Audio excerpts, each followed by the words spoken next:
This is Daily Armenia, CivilNet's daily news digest. Here's what's making headlines in Armenia today.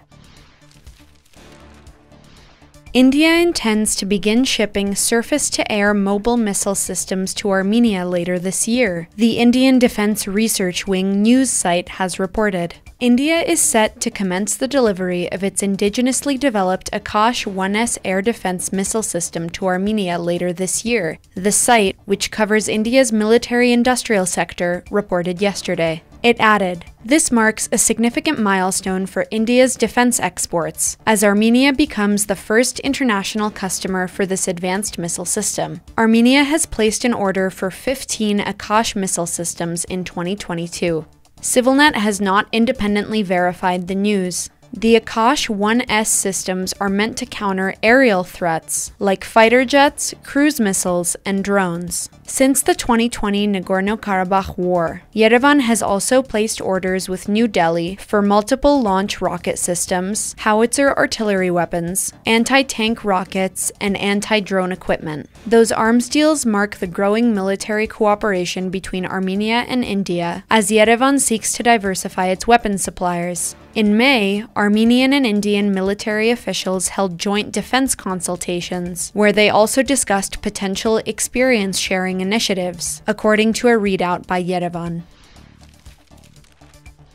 The Armenian government will begin providing financial support to employers who hire those forcibly displaced from Artsakh, according to a statement today by the country's labor ministry. Employers who hire Artsakh Armenians for full-time positions will receive about $130 per month as compensation for income taxes and other fees associated with the new hires. In addition, employers who organize internships for Artsakh Armenians will be given $425 per month as compensation for the employer's salary, plus $130 per month as compensation for taxes and mandatory fees. There is no limit to the number of displaced Artsakh Armenians an employer may hire. For both cases, full-time employment or internships, the government will provide employers financial support for only a maximum of 3 months. Crucially, the program applies only to those forcibly displaced last September, and not those displaced during the 2020 war. In order to qualify for the program, potential hires must be registered with Armenia's Unified Social Service and have the status of unemployed.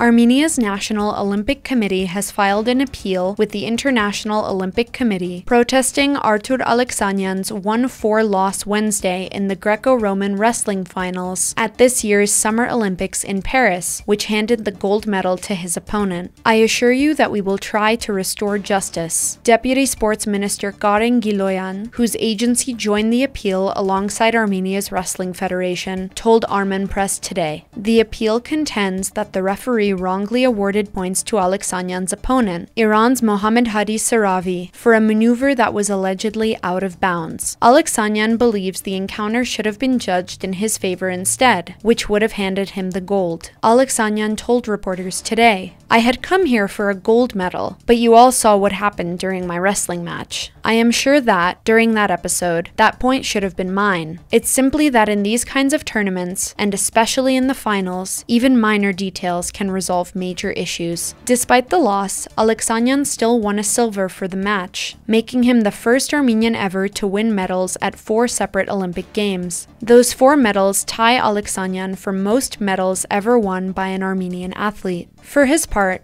Aleksanyan says he intends to continue his wrestling career, despite what he called disappointing referee biases and injustices at the Games. In this week's episode of CivilNet's Insights series, host Eric Hakopian discusses Azerbaijan's decision last month to sentence Nagorno-Karabakh Armenian Rashid Beglaryan to 15 years in prison. He also talks about Armenia's latest round of joint military drills with the United States and Armenia's historic recognition of Palestine. You can find the full broadcast up now on our website at civilnet.am or through the link in the video description below.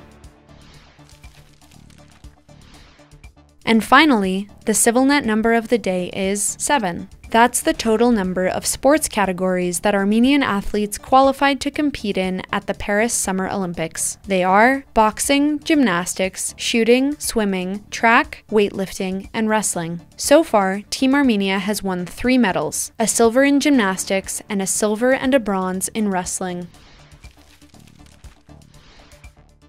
And as always, please follow CivilNet for the latest news and independent reporting from our contributors on the ground here in Armenia.